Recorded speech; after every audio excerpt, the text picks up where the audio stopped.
तो उन्हीं कंडक्टर या वायर को ओमिक कंडक्टर कहते हैं, ओमिक कंडक्टर, ठीक है ना। तो इसलिए यूनिवर्सल नहीं है। यूनिवर्सल क्यों नहीं है? क्योंकि हर कंडक्टर पे नहीं लग सकती, हर कंडक्टर पे लग तो इसका भी स्टेट आता और इसका भी स्टेट आता, इसलिए यूनिवर्सल नहीं है, हर जगह नहीं लग सकती, ठीक है। तो हमने रेजिस्टेंस पढ़ ली, सीरीज और पैरेलल। तो अब एक क्वेश्चन करके दिखा दो, एक बार डेरिवेशन बता देता हूँ इनका, क्या आपका 1-2 नंबर में डेरिवेशन आ जाए। एक करके दिखा देता हूँ, सीरीज वाला, पैरेलल वाला खुद कर लेना, क्योंकि उससे कुछ कॉन्सेप्ट भी बिल्डअप होंगे। रेजिस्टेंस सीरीज में ले लेते हैं, सीरीज में ले लिया हमने, तो बैटरी से कनेक्ट करेंगे। रेजिस्टेंस का मतलब opposition to the flow of current. इस वायर में करंट तो फ्लो ही करवाना पड़ेगा, नहीं रेजिस्टेंस कहाँ से आएगा। तो करंट फ्लो करवा दिया हमने, पॉजिटिव से नेगेटिव, ये बड़े वाला पॉजिटिव था, छोटे वाला नेगेटिव, आ गया करंट इधर, ये फर्स्ट वाला रेजिस्टेंस और ये सेकंड वाला रेजिस्टेंस, ठीक है। ये करंट यहाँ पे गया तो यहाँ पे वोल्टेज ड्रॉप हो जाएगी। क्यों हो जाएगी वोल्टेज ड्रॉप? क्योंकि वोल्टेज तो आई आर होती है। तो देखिए आई इसमें मिल जाएगा तो आई आर हो गया ना, ये आई है और ये आर वन है। फिर ये करंट आगे जाएगा तो यहाँ पे भी आई आर मिल जाएंगे और यहाँ पे भी आई आर मिल जाएंगे, तो यहाँ पर भी वोल्टेज ड्रॉप हो जाएगी आई आर टू, ठीक है ना, आई आर टू। तो एक वोल्टेज ड्रॉप यहाँ पे और एक यहाँ पे। आई तो सेम है लेकिन रेजिस्टेंस अलग अलग है, रेजिस्टेंस अलग अलग है तो इन दोनों का प्रोडक्ट भी अलग अलग आएगा। तो ये तो V1 हो गया, तो ये हो गया V2, ठीक है। और यहाँ से जितना करंट निकलेगा ना उतना ही करंट वापस भी आएगा, यहाँ से जितना करंट निकलेगा उतना करंट वापस भी आएगा। इसका मतलब इसमें से सेम करंट फ्लो कर रहा है, सेम। तो हमने याद रखना है कि सीरीज कॉम्बिनेशन में कई बार एक नंबर का ये कॉन्सेप्ट पूछ लेता है, सीरीज कॉम्बिनेशन में करंट सेम रहता है, करंट सेम। कुछ बच्चे ऐसे सोचेंगे कि ये रेजिस्टेंस 1 ओम का है और ये 50 ओम का है, तो 1 ओम वाले में से ज्यादा करंट फ्लो होगा और 50 ओम वाले में से कम करंट फ्लो होगा, ऐसे सोचते हैं। लेकिन ऐसा नहीं है, सीरीज कॉम्बिनेशन है तो सभी रेजिस्टर में से सेम करंट फ्लो होगा, बात ध्यान रखनी है, ठीक है ना। लेकिन वोल्टेज अलग अलग होगी, इसके अक्रॉस वोल्टेज अलग ड्रॉप होगी और यहाँ पे वोल्टेज अलग ड्रॉप होगी। जिसका रेजिस्टेंस ज्यादा है उसकी ज्यादा आएगी, रेजिस्टेंस कम है उसकी कम आएगी। और इस सारी वोल्टेज को हम ऐड करेंगे ना तो ये इस वाली वोल्टेज की इक्वल आएगी, इस वाले की इक्वल आएगी। क्योंकि यहाँ इस वोल्टेज ने करंट बनाया, वो उस करंट ने फिर यहाँ पे वोल्टेज बना दी, तो इसी से ये वोल्टेज बनी और इसी से ये बनी। इन दोनों को ऐड करेंगे तो इसकी इक्वल आएगी, ठीक है ना। तो देखो फिर इन दोनों को ऐड कर दो, ये अलग अलग वोल्टेज है ना, दोनों को ऐड कर दो, तो दोनों को ऐड करेंगे तो टोटल वोल्टेज आ गई। फिर तो आ गई। ये वोल्टेज क्या होती है? I are. V1 ये रही I R one, I R one. V2 क्या है? आई आर टू, तो I R two. I common लेके इससे काट दो, ये आई कॉमन लेके इससे काट दो, तो ये टोटल रेजिस्टेंस आ गया। क्योंकि टोटल वोल्टेज थी ना, टोटल वोल्टेज, तो यहाँ पे इसी का जो रेजिस्टेंस है वो टोटल रेजिस्टेंस आ गया। इसको इक्विवेलेंट रेजिस्टेंस भी कहते हैं। तो टोटल रेजिस्टेंस इतना आ गया हमारा, ठीक है ना। सीरीज कॉम्बिनेशन का टोटल रेजिस्टेंस इतना। अगर पैरेलल कॉम्बिनेशन पूछे तो पैरेलल कॉम्बिनेशन में करंट सेम नहीं होता, वोल्टेज सेम होती है। एक बार देख लो, ये है पैरेलल कॉम्बिनेशन, ये रेजिस्टेंस R1 मान लिया, ये R2। बैटरी से कनेक्ट करना पड़ेगा तभी तो करंट आएगा, तभी रेजिस्टेंस लगेगा। यहाँ पे यहाँ से आया करंट I, ये वोल्टेज भी है। यहाँ से अगर I करंट आया तो दोनों में से सेम करंट तभी जाएगा जब दोनों रेजिस्टेंस सेम हो। अगर ये रेजिस्टेंस ज्यादा है तो इधर से कम करंट जाएगा, और ये रेजिस्टेंस कम है तो इधर से ज्यादा करंट जाएगा, ठीक है ना। इधर तो देखो रास्ता ही एक था करंट जाने का, और रास्ता अगर एक था करंट जाने का तो सारे में से सेम ही करंट जाएगा। यहाँ पे तो अलग अलग पाथ है करंट जाने के, इधर से भी जा सकता है इधर से भी। यहाँ पे रेजिस्टेंस कम है, अपोजिशन कम है, तो यहाँ से ज्यादा करंट जाएगा। यहाँ पे अगर रेजिस्टेंस ज्यादा है, अपोजिशन ज्यादा, तो यहाँ से कम करंट जाएगा। तो अलग अलग करंट जाएंगे। इसमें से I1 करंट ले लेते हैं और इसमें से I2, अलग अलग करंट जाएंगे। ये करंट यहाँ पे जाएगा तो फिर वोल्टेज बन गई आई आर, ये करंट यहाँ पे जाएगा तो फिर वोल्टेज बन गई आई आर। एक वोल्टेज यहाँ पे और एक यहाँ पे, तो एक वोल्टेज ऊपर बन गई, एक नीचे। पैरेलल में वोल्टेज सेम होती है। पैरेलल में वोल्टेज सेम क्यों होती है? मैंने बताया कि यहाँ पे ज्यादा रेजिस्टेंस है तो कम करंट आएगा, और यहाँ पे कम रेजिस्टेंस है तो ज्यादा करंट आएगा। तो एक चीज अगर कम है तो दूसरी ज्यादा होगी, अगर एक चीज ज्यादा है तो दूसरी कम, और मल्टीप्लाई करेंगे तो सेम आएगा। तो पैरेलल में वोल्टेज सेम होती है। तो हमने ये याद रखना है कि पैरेलल कॉम्बिनेशन में वोल्टेज सेम रहती है, ठीक है ना, वोल्टेज सेम, और करंट अलग अलग होते हैं, करंट अलग अलग। यहाँ पे अलग अलग वोल्टेज थी ना, करंट तो देखो सेम था और अलग अलग वोल्टेज थी, जो चीज अलग अलग है उसको हमने ऐड कर लिया था, ऐड।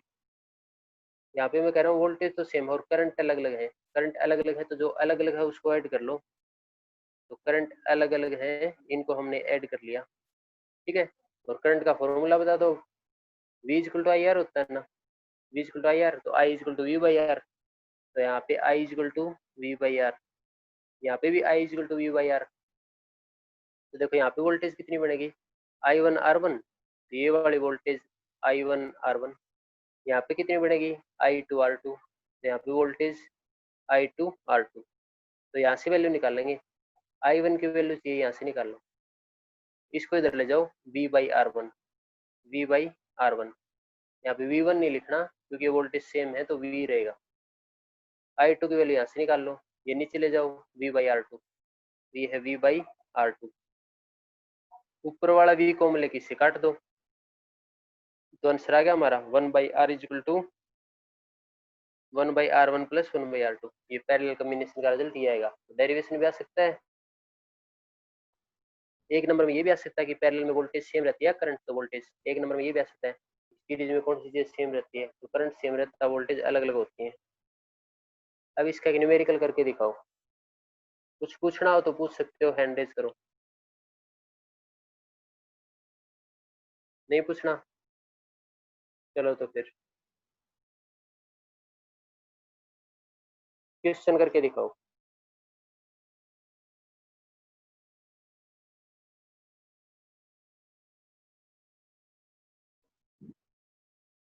क्वेश्चन का मैं डायग्राम बना रहा हूँ,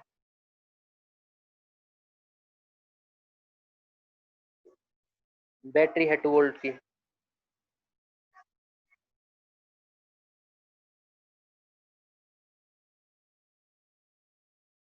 यहाँ पे रेजिस्टेंस है 30 ओम का, यहाँ पर भी सेम रेजिस्टेंस है 30 ओम, यहाँ पर भी 30 ओम, ये पॉइंट ए है, ये पॉइंट बी है, ये पॉइंट सी। तो ये डायग्राम दे रखा है, कुछ नहीं कर रखा, बस डायग्राम दे रखा है। कुछ क्या रखा है, करंट पूछ रखा है, इस सर्किट में से कितना करंट फ्लो हो रहा है, ठीक है ना, देखते करंट पूछ रखा है आई, ठीक है। दूसरा क्या पूछ रखा है, ए और बी के बीच में रेजिस्टेंस कितना है, ए और बी के बीच में रेजिस्टेंस कितना है, तो resistance between A and B point, एक ये पूछ रखा है। तो देख के सोल्व कर दो जल्दी, बुक में देख के नहीं करोगे, तो जो भी सोल्व करेगा उससे पूछूंगा ये ऐसे क्यों नहीं आया, ऐसे क्यों नहीं आया, ऐसे करके, है ना।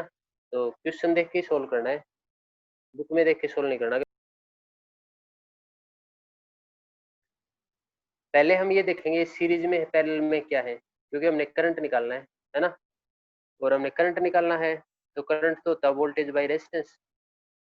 तो इस सर्किट का सारा करंट ये है, तो इस सर्किट की टोटल वोल्टेज और टोटल रेजिस्टेंस, टोटल वोल्टेज तो ये रही, है ना, इतनी वोल्टेज दे रखी है, सारा रेजिस्टेंस ये रहा, है ना, ये रहा रेजिस्टेंस। यहाँ से देखो ये करंट जाएगा, कुछ करंट यहाँ से आया, कुछ यहाँ से आया, है ना, और जहाँ पे करंट डिवाइड हो जाता है ना वो पैरेलल में होता है। या फिर ऐसे देख सकते हो, यहाँ से एक पॉइंट ले लो, है ना, यहाँ पे एक पॉइंट, यहाँ पे पॉइंट लिया, वो अकेले इससे कनेक्टेड नहीं है, वो इससे भी है और इससे भी है, तो यहाँ से पैरेलल होगा, है ना, पैरेलल। यहाँ से यहाँ तक अगर इधर देखेंगे ना, इधर, तो ये सीरीज में है, यहाँ से यहाँ तक सीरीज में है, क्योंकि यहाँ से जो करंट जा रहा है ना वो करंट यहाँ से आ रहा है, यहाँ से जितना करंट जाएगा वो करंट यहाँ से आएगा, और करंट अगर सेम है तो सीरीज में, तो ये सीरीज में है, तो इन दोनों को सोल्व करेंगे तो 60 आ गया, तो इसके सीरीज में 60 आ गया। मैं यहाँ पे बना देता हूँ, ये 30 है और ये इसके सीरीज में 60, तो ये वाला 60 आ गया, तो ये वाला 60, लेकिन यहाँ से जो 60 है वो इसके तो पैरेलल में है, यहाँ से जो 60 है वो इसके पैरेलल में है ना, पैरेलल में, तो इस तरह से बन गया डायग्राम। ऊपर वाला पॉइंट तो देखो ये रहा, और नीचे वाला पॉइंट ये रहा, तो ऊपर वाला पॉइंट इधर है और नीचे वाला पॉइंट इधर है, ये बैटरी से कनेक्टेड है, बैटरी 2 वोल्ट की है, ठीक है ना, इसी को हमने सोल्व कर लिया। इन दोनों को मिला के एक रेजिस्टेंस बन गया 60 का, ये 30 का पहले से था, ये दोनों आपस में पैरेलल में, ये दोनों पैरेलल में है तो सोल्व कर लो। पैरेलल में तो रेजिस्टेंस ऐसे आता है इन दोनों का मल्टीप्लाई, है ना, 1/r इक्वल टू 1/r1, उनका एलसीएम लेके सोल्व करोगे तो क्या होगा, दोनों का मल्टीप्लाई और नीचे दोनों का सम, दोनों का सम, ठीक है। इसका इससे मल्टीप्लाई करते तो 1800 आ गया, ये 90, इसको इससे काट देंगे तो 20 आ गया, फिर इसको इससे काटेंगे ना 20, तो ए से बी का नेट रेजिस्टेंस, तो कुछ तो ये सोच लेते हैं, ए से बी का रेजिस्टेंस इतना है, इतना नहीं है, इसके पैरेलल में ये रहा, इसके पैरेलल में भी तो है, इधर ध्यान दो, हम इस तरह ध्यान रखेंगे। अगर तुमसे ये पूछ ले कि ये ए है और ये बी है, ए से बी के बीच का रेजिस्टेंस बताओ, यहाँ पे 10 ओम है, यहाँ पे 5 ओम है, तो ऊपर वाला बताओगे या नीचे वाला, ना ही ऊपर वाला बताएंगे ना ही नीचे वाला बताएंगे, इन दोनों पॉइंट के बीच में पैरेलल में है तो पैरेलल का सोल्व करके बताएंगे। तो ऐसा ही हमें यहाँ पे दिखा कि ए और बी के बीच का रेजिस्टेंस है वो ये वाला नहीं, इसके साथ में कुछ पैरेलल में भी है, तो पहले इन दोनों को सोल्व करेंगे, ये सीरीज में है तो जो भी रिजल्ट आएगा वो इसके पैरेलल में है, तो इनका पैरेलल का हमने सोल्व किया तो 20 ओम, तो रेजिस्टेंस 20 ओम जो भी बताया वो सही है बिल्कुल। शिवा ने ये एक्सप्लेनेशन बताई थी कि इनको पैरेलल में करके सोल्व कर लेंगे तो सोल्व करोगे वो भी सही आएगा। अब करंट देख लो, करंट देखोगे तो वोल्टेज कितनी है 2 ओम, सॉरी 2 वोल्ट, और रेजिस्टेंस 20, और रेजिस्टेंस 20 और काटेंगे तो 0.1 एम्पियर, बिल्कुल सही है, ठीक है। तो आज ऐसे क्वेश्चन की प्रैक्टिस करोगे। आज मैंने क्या क्या पढ़ा है वो दोबारा बता देता हूँ एक बार। सेकंड यूनिट स्टार्ट की थी हमने, और सेकंड यूनिट का फर्स्ट पार्ट हमने लगभग पूरा कर लिया, सेकंड यूनिट का फर्स्ट पार्ट हमने लगभग पूरा कर लिया, है ना। सेकंड यूनिट करंट के बारे में पढ़ा है, करंट की यूनिट एम्पियर और डायमेंशन भी एम्पियर, करंट एक स्केलर क्वांटिटी है, ओम्स लॉ पढ़ा हमने, ओम्स लॉ के अंदर रेजिस्टेंस है ये प्रोपोर्शनलिटी कांस्टेंट, रेजिस्टेंस का दूसरा फॉर्मूला होता है, इस फॉर्मूले के अंदर जो कांस्टेंट इसको रेजिस्टिविटी कहते हैं, रेजिस्टिविटी की रिवर्स कंडक्टिविटी होती है, सिग्मा से रिप्रेजेंट करते हैं। कंडक्टेंस पढ़ा, रेजिस्टेंस का रिवर्स होता है, इसकी यूनिट साइमन भी होती है, ओम इनवर्स भी होती है, महो भी होती है। इफेक्ट ऑफ टेम्परेचर पढ़ा, कंडक्टर सेमीकंडक्टर इंसुलेटर, वो नोट्स अच्छी तरह बनवा रखे हैं, वहां से याद करोगे। ड्रिफ्ट वेलोसिटी है ना, ये एक एवरेज वेलोसिटी होती है कंडक्टर के अंदर, फिर ड्रिफ्ट वेलोसिटी का हमने डेरिवेशन किया इस तरह से एवरेज वेलोसिटी निकाल के, है ना। तो हमारा आंसर इतना आ गया,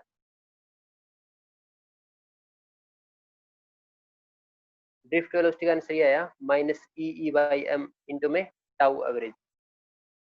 उसके बाद ये दोनों ग्राफ इंपॉर्टेंट है जो विवेक ने पूछे थे, रेजिस्टिविटी और टेम्परेचर का ग्राफ कॉपर का, रेजिस्टिविटी और टेम्परेचर का ग्राफ नाइक्रोम का। कॉपर का तो एक्सपोनेंशियली इंक्रीज होता है और नाइक्रोम का कॉन्स्टेंटली इंक्रीज होता है ना, डायरेक्टली प्रोपोर्शनल जैसा। इतना ये ऐसे बता रहा है, यहाँ पे 0 से स्टार्ट हो गया, इसका मतलब टेम्परेचर 0 है तो रेजिस्टिविटी भी 0। यहाँ पे ये बता रहा है कि टेम्परेचर अगर 0 है ना तो भी इतनी रेजिस्टिविटी पहले से ही है, इतनी रेजिस्टिविटी पहले से ही है, उनके अंदर जो भी पार्टिकल है ना उनके मोशन की वजह से। इसके बाद हमने ये पढ़ा रिलेशन बिटवीन ड्रिफ्ट वेलोसिटी और करंट, इनके बीच का हमने रिलेशन पढ़ा, ये रिलेशन आया I इक्वल टू NEA/VD। इसके बाद हमने J और E का रिलेशन पढ़ा, J equal to sigma E होता है, ये सिग्मा कंडक्टेंस है, कंडक्टिविटी। इसके बाद हमने ये पढ़ा कि एक वायर है, उसका लेंथ डबल कर दें, एरिया हाफ कर दें तो रेजिस्टेंस में क्या चेंज आएगा, रेजिस्टिविटी में क्या चेंज आएगा। तो लेंथ एरिया कम या ज्यादा करेंगे उससे रेजिस्टिविटी पे कोई फर्क नहीं पड़ता, एरिया रेजिस्टेंस पे फर्क पड़ेगा, वो इस फॉर्मूले से सोल्व करेंगे, हमने कर लिया। फिर पढ़ा रेजिस्टर सीरीज में और पैरेलल में, और फिर इनका पढ़ा हमने डेरिवेशन, फिर हमने इनका पढ़ा है डेरिवेशन। तो हमने ये पढ़ा है कि सीरीज में कनेक्ट करेंगे तो करंट सेम रहता है और वोल्टेज अलग अलग होते हैं, इसलिए V1 V2 लिख लिया, और पैरेलल में अगर कनेक्ट करेंगे ना तो वोल्टेज सेम होती है और करंट अलग अलग होता है, I1 I2 लिख लिया। डेरिवेशन कैसे करेंगे, क्योंकि यहाँ पे करंट अलग अलग है तो करंट को टोटल लिख लो, और करंट होता है V/R V/R V/R। यहाँ पे करंट तो सेम है लेकिन वोल्टेज अलग अलग है V1 V2, तो अलग अलग चीज है उनको टोटल लिख लो, और वोल्टेज होती है IR और यहाँ पे भी IR, यहाँ से सोल्व कर लो। तो इस तरह से पढ़ा हमने, तो कुछ पूछना हो तो हैंड रेज कर सकते हो। इस यूनिट के अंदर जो नहीं आएगा वो है कलर कोडिंग ऑफ रजिस्टर, वो नहीं आएगा, सिलेबस में से हटा दिया इस बार के लिए ओनली, ठीक है। ठीक है, ओके, तैयारी करना सभी अच्छी तरह से, ओके बाय।